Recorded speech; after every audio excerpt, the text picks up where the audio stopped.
Hello. Hello. Oh, how am I sounding today? Bit better? You don't sound like you're in a bucket anymore. Thank God, because I have found an old headset that has inexplicably started to work again.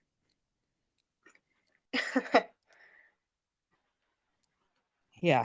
Anyway, hey everyone, welcome back to the AstoundCast for episode number Sweet Jesus 38. Yay. Uh, so, uh, right. Quickly. Okay, that'll do. So, to start this off as I always do, how's your week been? Oh, week's been steady, really. Got work done, did the usual at uni, Cool. survived looking at first years. Fair. Typical. Yeah. How was your week? Uh, Not bad actually.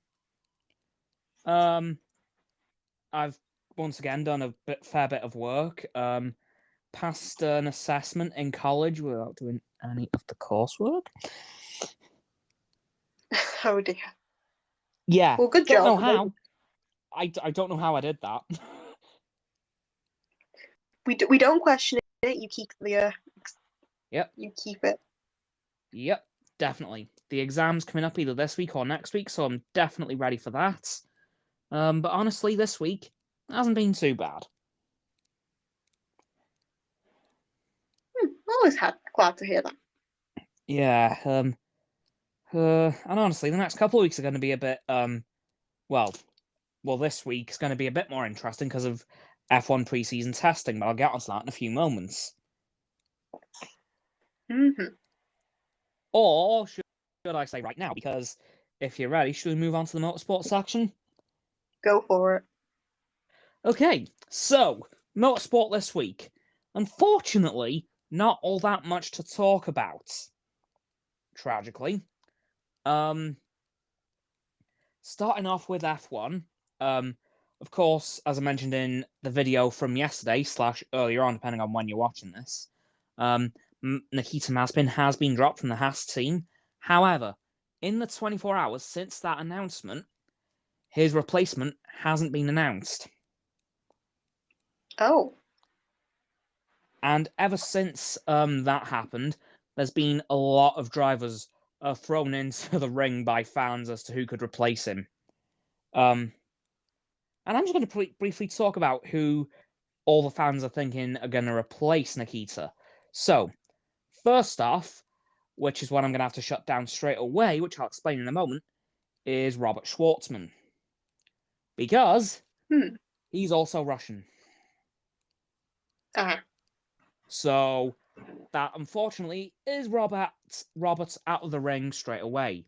Which is a massive shame because I've seen him in F2. He's really damn good. So, Damn. big shame there. And he is also Ferrari Driver Academy, so that would have given him an even bigger shot, seeing as Haas are a Ferrari powered team. So that's unfortunate for him. Next up, we have Kevin Magnussen and Roman Grosjean, who honestly no chance, because well, things didn't exactly end well for them in terms of their careers at Haas and F1 as a whole as a result, because of course they were kicked out, literally booted out of the team at the end of 2020. And they are both in the IndyCar scene now, with Roman, of course, driving now for Andretti Motorsports, and Yeah. Kevin Magnussen returning back to his F1 roots and becoming a reserve driver for McLaren Arrow SP. Oh. So that's them two out of the running for that. Another IndyCar driver that used to be for our Driver Academy is Callum Ilott. Now, he has just settled into IndyCar, so much as I would love to see Callum on the F1 grid, I don't think that's going to happen this season, because I think he's literally just got started in IndyCar. He doesn't want to quit now, so I think it will not be Callum. Next Yeah. up, is Antonio Giovannazi. And solid no. Because, well, as we know, his struggles in F1 were substantial with Alfa Romeo. He is also apparently struggling significantly in Formula E, which I did see from his first race. So I think taking a step back in terms of F1 teams wouldn't help him, because like he was struggling in Alfa Romeo, and Alfa Romeo are a better team than Haas, so I don't think stepping into Haas would help him, unfortunately. Yeah, it doesn't seem like the most. It wouldn't seem like the best thing for him to do at this point. Yeah. Now we're getting into the two that I think could potentially, three that I think might have a shot, potentially. So the first one of the potential three is Oscar Piastri, current Formula 2 champion and Alpine reserve driver. Now, a lot of people are saying that, and I do kind of agree, that instead of Guan Yu Zhou, it should have been Oscar Piastri who had a permanent F1 seat this year.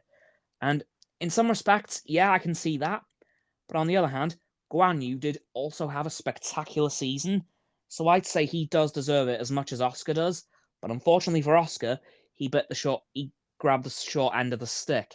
But with Nikita Mazepin's sudden departure from Haas, that could give Oscar an opening into F1. Granted, it wouldn't be with the team he'd want to go with, Alpine, but it would be a start. So, depending on how contracts go, like, he could potentially take that seat, but I'm not too sure. Another reserve driver who seems to have a lot of people supporting this is Aston Martin reserve driver and ex-Renault driver Nico Hülkenberg. Because honestly, it seems that the entire F1 fandom absolutely love this man and want to see him back in a seat, no matter who he's with. So it would appear that a lot of people are back in #HulkenBack. And honestly, I'd like to see that, but again, given his ties to Aston, I'm not sure I'd want to let him go, but it's possible. Now, for the man that I talked about in the video, Pietro Fitzpaldi. For me, he is the obvious choice for so many reasons, as I mentioned yesterday. But to truly back myself up, I'm going to talk about it again. Because why not? Go for it. First of all, grandson of Emerson Fittipaldi, one of the most legendary F1 drivers of all time, and I believe one of the first ever McLaren world champions. Just going to do a quick fact check on that.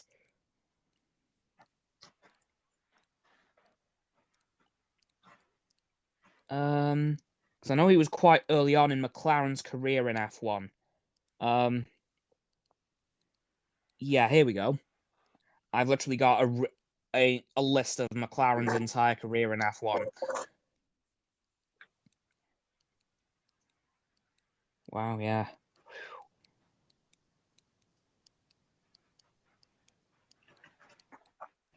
But yeah, grandson of the legendary Emerson Fittipaldi.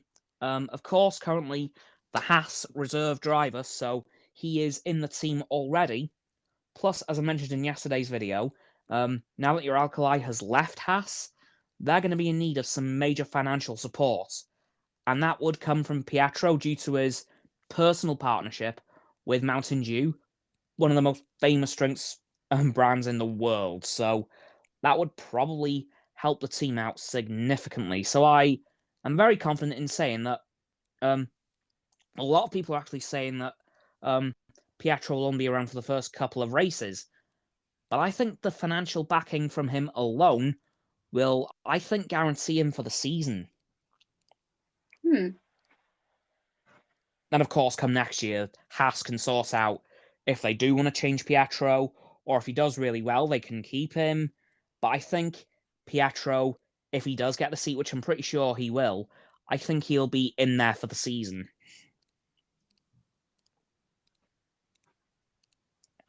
And not to mention, they'd have a Fittipaldi and a Schumacher on the same team. Two of the most legendary names in F1 history. You cannot pass up that opportunity if you have it. Always something to think about. Yeah, so that's just a little bit more reasoning as to why I think Pietro Fitzpaldi is going to get the seat, as mainly the other drivers who are currently in fans' minds, in my opinion, don't have that much of a chance, but do have some extensive a chance, albeit some less than others, some more than others. But I think, in my opinion, that seat is Pietro's for the whole season.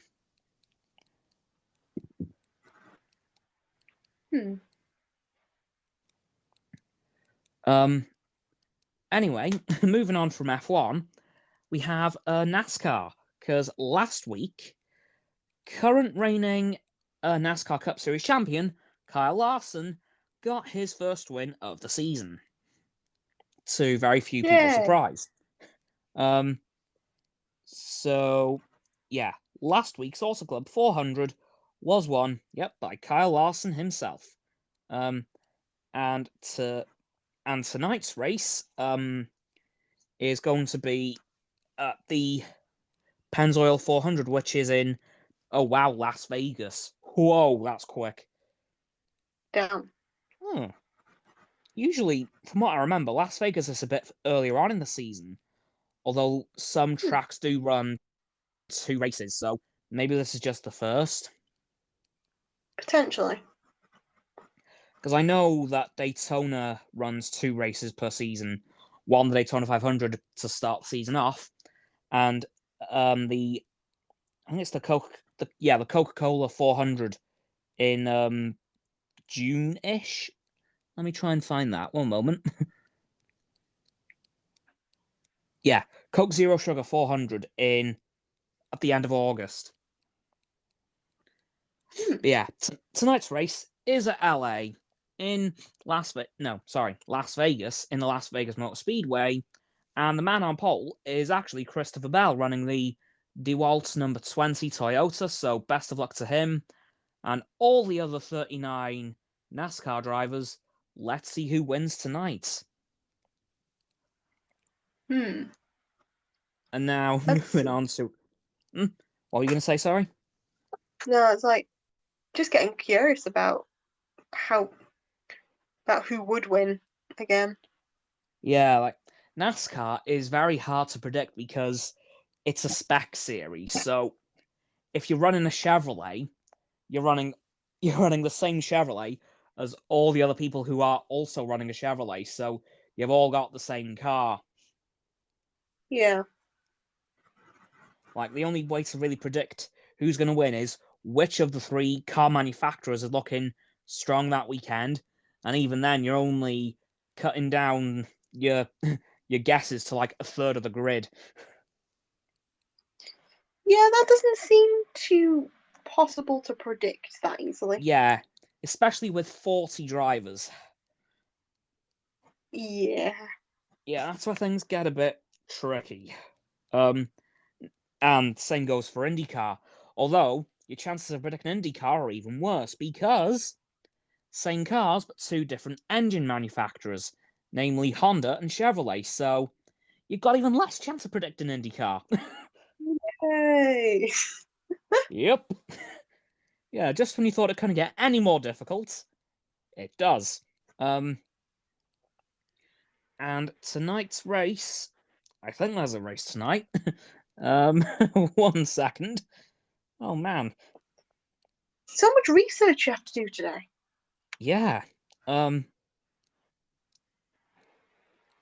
Okay. It would appear that there isn't a race tonight. Oh. Huh. Yeah, it looks as if IndyCar's got this week and next weekend off. The next race being the XPEL 375 at Texas Motor Speedway on the 20th of March, so the same day that F1 returns. Wow. Nice. So that day is going to be very busy for the motorsports world. Because, of course, NASCAR will be running a race every week till the end of the season now. I do not know how those guys do it. Yeah. Like, I don't understand. Literally, from the moment the season starts, there is a race every weekend to the end.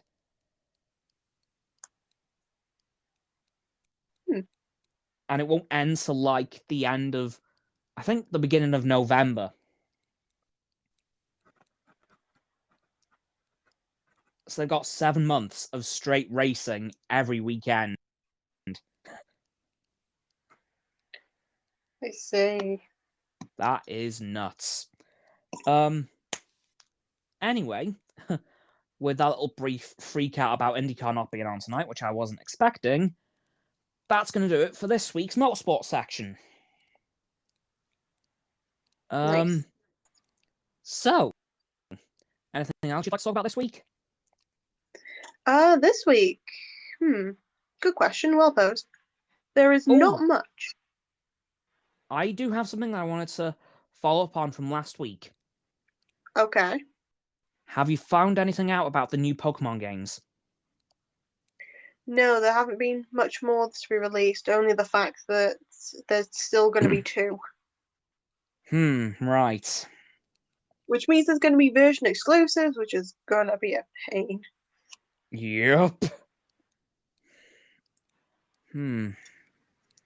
Like, there's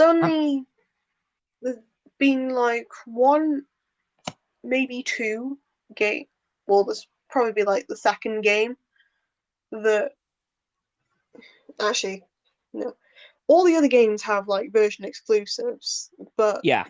because RTS is like combined itself, it's made it easier for you to not have like version. There's no version exclusive for like Pokemon Arceus. Yeah. For Black and White and for Sun and Moon, when they came out, they made it easier because they made 2 versions. So they made Black and White, and they made Black 2 and White 2, along Yeah. with like Ultra Sun and Ultra Moon, which means that if you got like Sun the first time, you could just get Ultra Moon the second, and you'd be able to get the legendary for that. Okay. But there's still version exclusive, small version exclusives between games, Yeah. which is still annoying. Yeah. Yeah. I'm just still really curious as to why they're releasing another one so soon after Arceus. Like, it doesn't make any sense. No, it makes no sense to many of us now. We're just hoping that No. the starters do evolve into something pretty cool. Yeah. Like, because, again, I know that Pokemon have never done this short of a time gap between releases, so I'm really curious as to what's going on over there. Hmm. Who knows? Who Yeah. knows?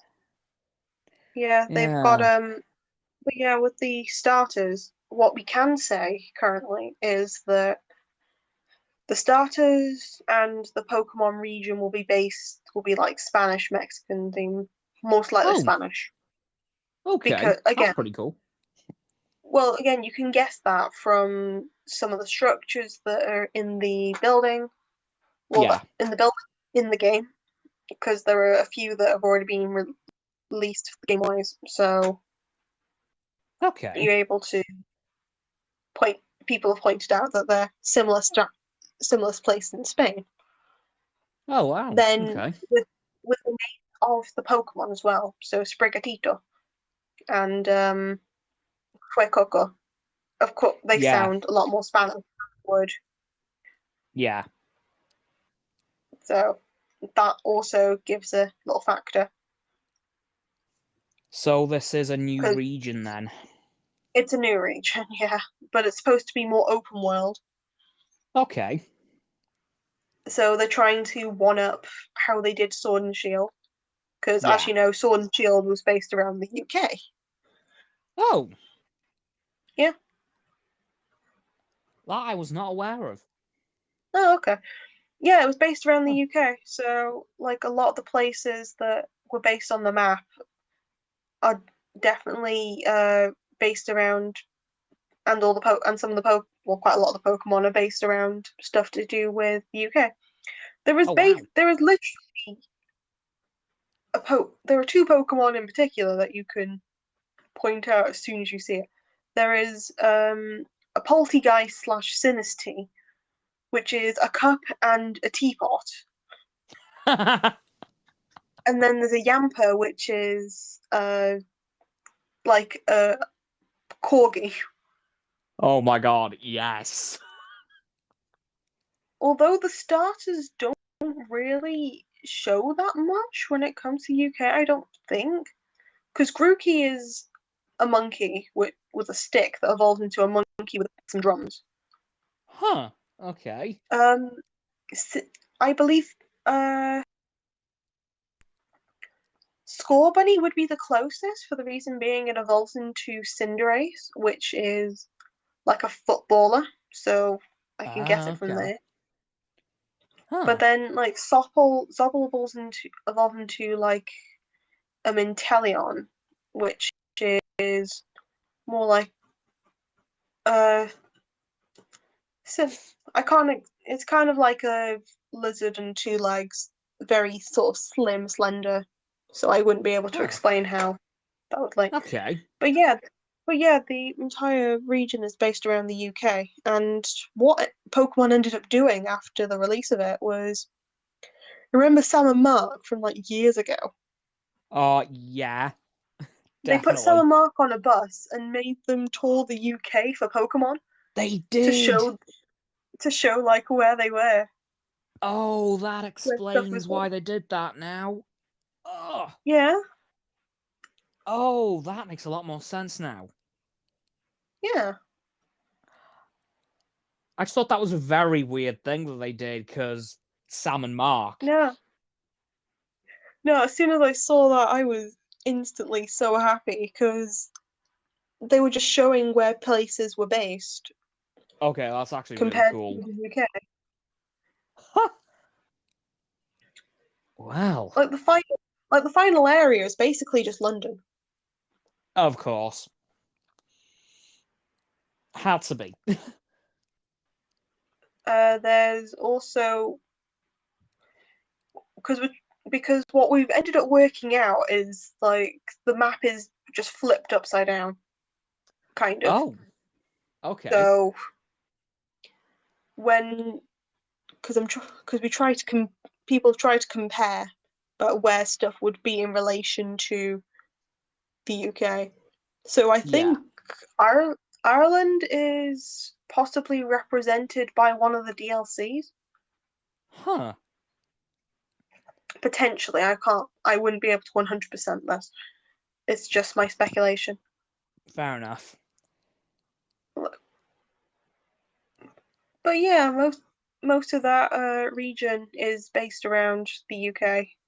Wow. Although again, quite a few of the Pokemon I still don't get how they would be based around the UK unless I were to make a sort of article around it. Could do. What's that? I keep like a entire list of Pokemon up. Oh, wow. Yeah, I just keep the entire national dex up on my laptop because Oh, fair enough. like I can say stuff like Squovit is a squirrel basically. Yeah. A Rookie D is a like a bluebird, but then it evolves into a Corviknight. Mm-hmm. The bugs I don't get. Nickit is a fox, so yeah, I get that. Um, Ghosty Flynn, Elderboss.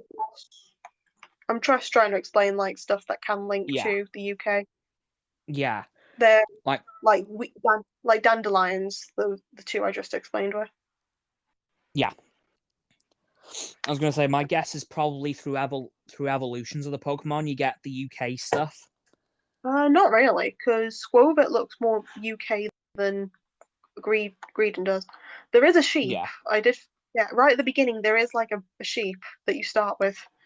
Ah, yeah. Quintessential Wales. Coal miners, yeah. So There we go. there are coal miners Pokemon. That's even more Snake, Wales. uh, bird. I forgot what the birds are. The not there's a those birds that are able to just like use their mouths to scoop up and fish stuff. Oh, yeah, those guys. Oh, But yeah. like they can stretch their beaks instead. There's one of them that's been made. I know the bird you mean, but I can't remember the name either. Yeah. Oh, there's an evolution for Farfetch'd, which is Surfetched, which is kind of like a knight. Oh, A knight with a leek for a sword. there's even more whales. Yes. There's a Pokemon which is a man with a bowler hat, basically. Wow. Yeah. Stonehenge is a Pokemon.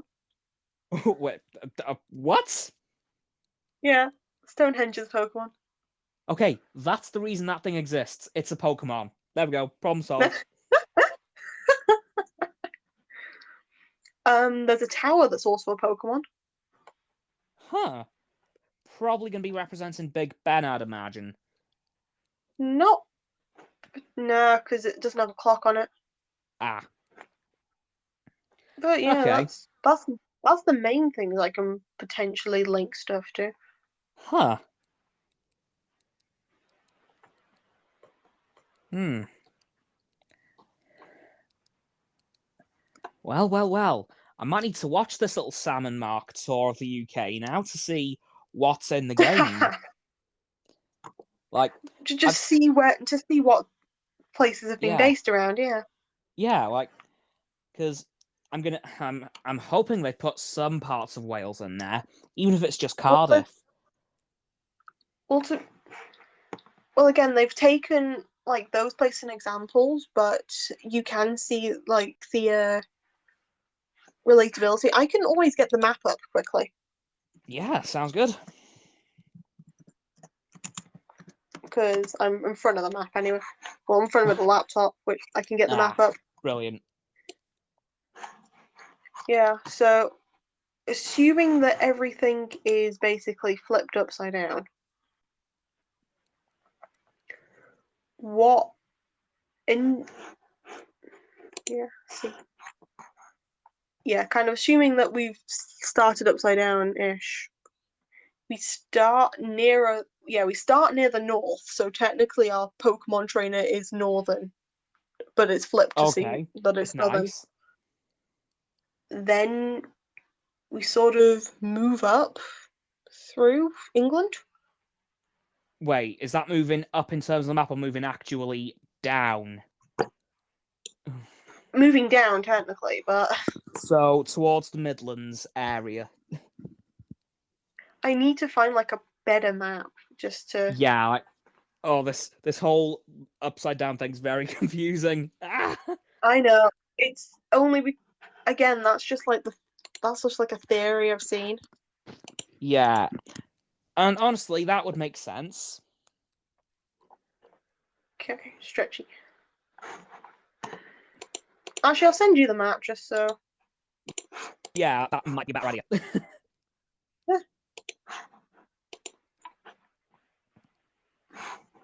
For those who are confused, I will leave a link in the description for where I've just found like the long map. This is not including like DLC and stuff, so it's Okay. just normal. So you Oh yeah. can tell like you can tell like some of the names as well. Oh yeah, like all these names are sounding very, very UK, like Wyndon, Circhester, Still on Motorstoke. side, Yeah, like Fairfield. yeah. Hulbury. Yeah, this is just the UK. Good God. Yeah. So you Although start off in Wyndon? no, you start off in Pottswick. Oh, right. So it's down the bottom. So you start off in Postwick. It seemed northern, but the thing is, it's more like farmland stuff. So I always feel that we're starting like in Wales because there's like a lot of sheep. Yeah. Oh, that's definitely Wales. But it's not like properly placed as in Wales because No, this. if we're going Wales, it'd be like either Balloonlia or Tuffield. Yeah. I think it'd probably be Turfield that would be Wales. if we were doing map wise, but Geographically, yeah. geographically, yeah. But with how the vibe is, I always just feel like that my main character is Welsh simply because of the amount of sheep in that area. Oh yeah, like, and that's actually pretty Sheep cool farm. because, like, Wales, we don't get represented in games much, do we? No, and to be fair, there's quite a bit of Scots as well. Like near Yeah.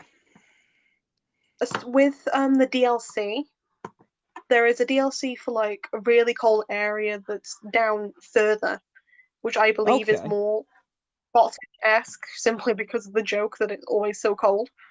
Yeah.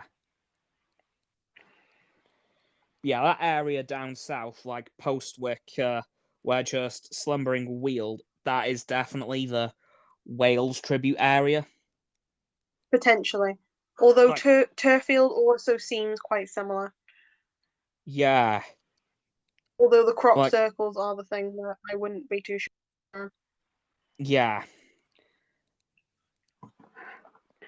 Uh, but yeah, there's like a lot of stuff. Again, Windon is basically London. You can see the tower. well, yeah, that is.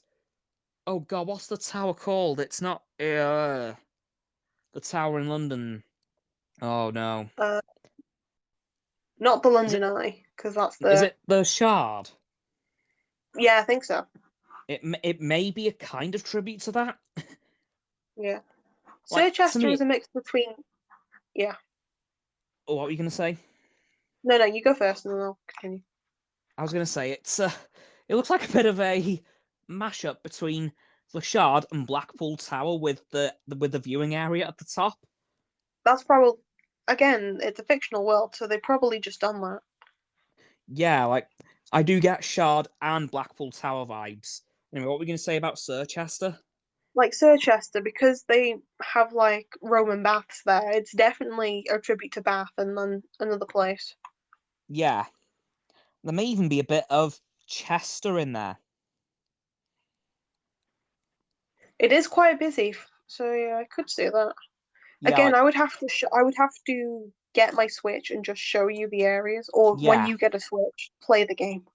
yeah, like, I think, again, judging by what you said about Chester there, I can see what you mean about Bath and areas like that, but I'm also getting Chester vibes as well because, well, as we know, Chester is very Roman in its origins. Yeah.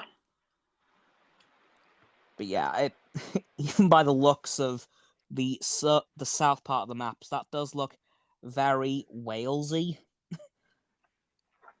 Again, it's probably just a theory that we're clinging on to, but heck. Oh yeah, but like, I think the best thing I'll have to do is watch that tour that Sam Mark did and see where they No, go. the best thing you can do is play the game. Yeah, that would be good too. Yeah.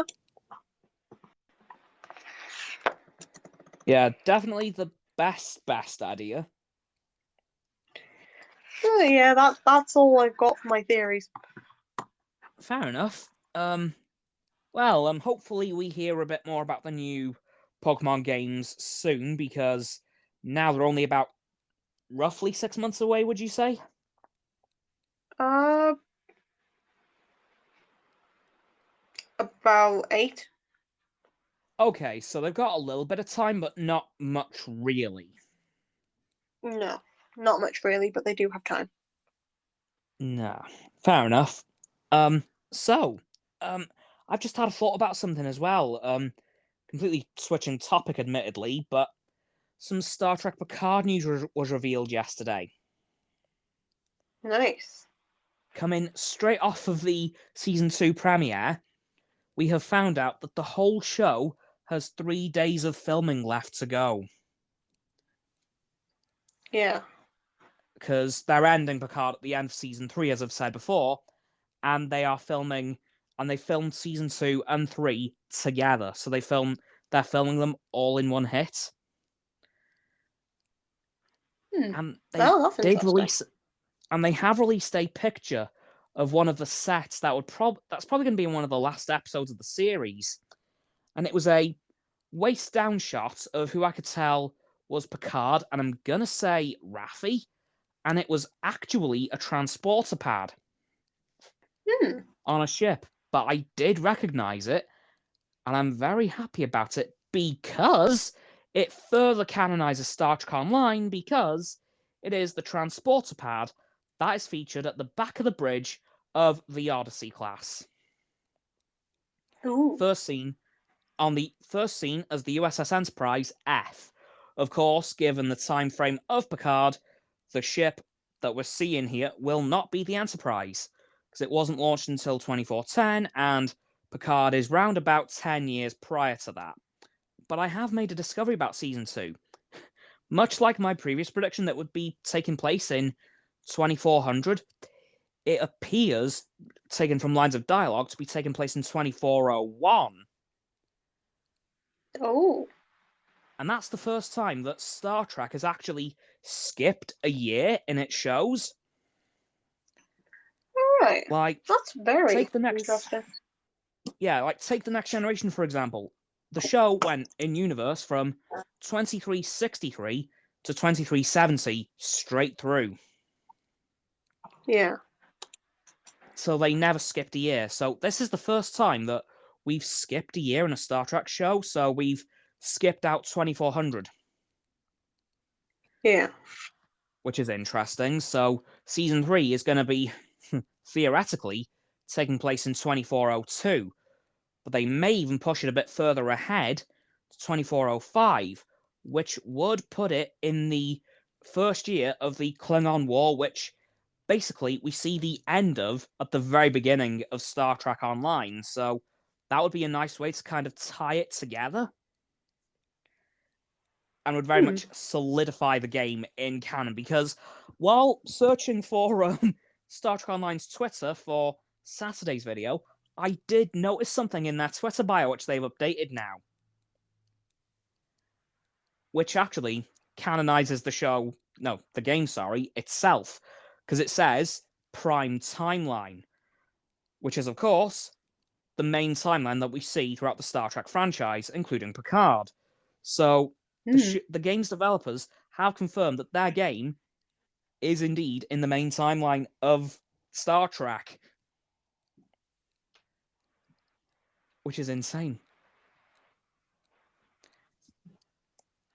Because that would be one of the biggest canon entries not seen in TV or film ever. Because, of course, this game's been going on for about, the 12th anniversary event's going on right now, so this game is, imaginably quite big now. And honestly, I'm really happy about it because, as I've mentioned before, definitely my favourite Star Trek game of all time. I'm just happy to finally see it canonized. Because it's too good not to be canon. Yeah. Because they've done so much over the last few years with bringing in old characters who we never thought we'd see again. Such as, well, spoilers for the current Terran Gambit story. They've actually brought back, and I don't believe I'm saying this, Lieutenant Ilea from Star Trek the Motion Picture. Ooh. Who we all thought was, to be honest, super dead. Wow, okay.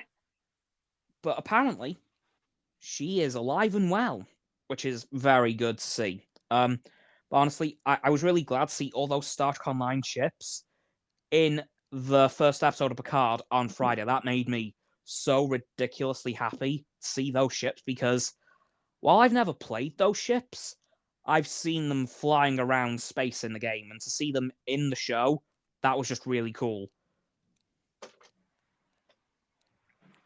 So, that's quite cool. So yeah, it looks as if the last season of Picard will be containing an Odyssey-class starship.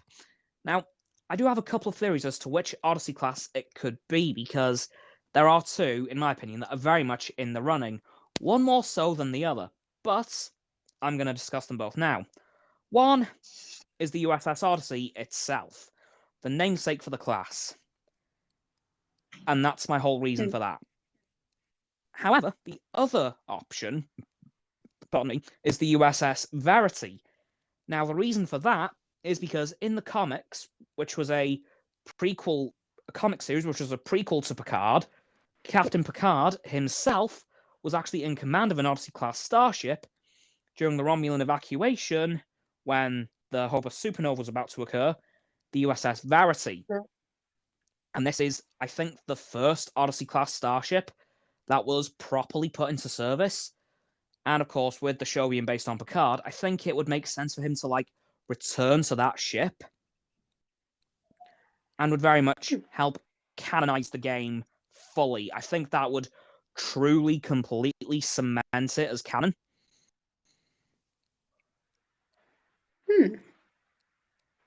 So I think that Odyssey-class starship, because I am convinced that that was definitely an Odyssey-class transporter pad at the back of the bridge, because unlike pretty much every Federation ship ever, they do have individual transporter rooms, but there is literally a full-on transporter pad right at the back of the bridge.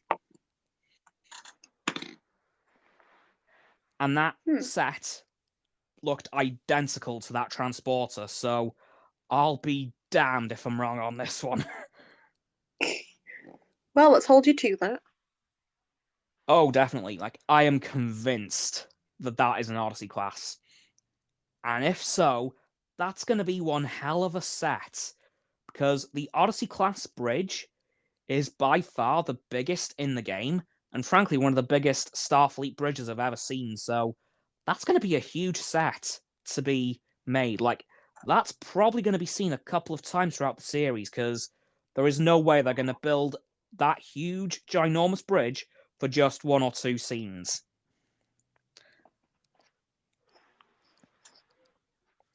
Because that would probably be a big waste of resources.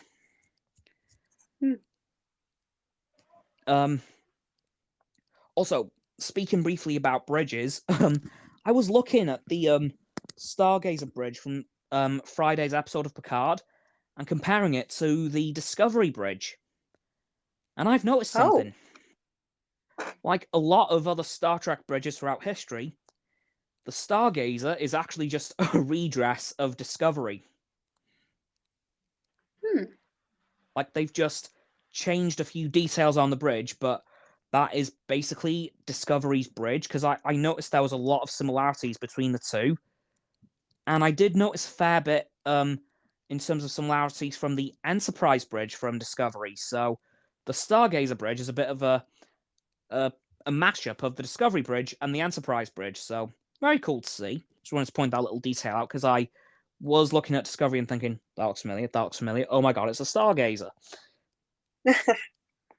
So yeah, just wanted to point those little couple of details out, and can't wait for next week's episode of Picard, given the reveal at the end. I honestly can't wait to see where that particular story goes, and how long we're going to be in this alternate timeline, because this will be a very interesting thing to see how long we're truly here.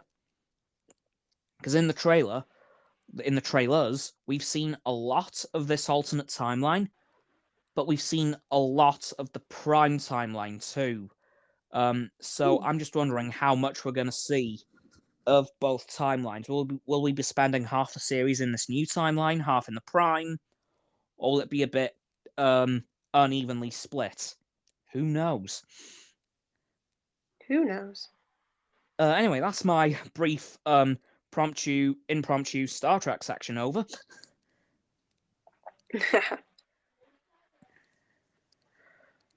So, is there anything else you want to talk about tonight? There's not much I can think of, I'm afraid. No? Shall we wrap this up a bit early then? Yeah, sure. Cool. In that case, thank you all to everyone who's watched this stereo stream on stereo, and thank you all who are watching this on YouTube on Monday. If you're here on stereo, don't forget to follow me on stereo here at Astounding Cameron, and follow Roxanne here on stereo too at Roxo. Or if you're watching on YouTube, don't forget to subscribe to my channel. The big red button for that will be just below the video title. Don't forget as well to subscribe to Roxanne's channel at Mionette. Don't forget as well to check out my link tree in the description, which will contain all my social medias, namely Facebook, Twitter, Instagram, TikTok, and Stereo, if you want to go and check me out on here if you haven't already. don't forget as well to check out Roxanne's website and Frost's Instagram, and that'll do it for this stream, unless... Last Pokemon fact for the day. The actual first Pokemon creator was actually Rhydon rather than like Pikachu or Bulbasaur or anything. So the first Pokemon Wow. canonically was Rhydon. Oh, wow. Okay. Huh. Wow. So, yeah. And with that absolute bombshell of fact, guys, I will say goodbye for now, and I'll see you all tomorrow with another YouTube video, and next Sunday with another stream. Goodbye. Bye.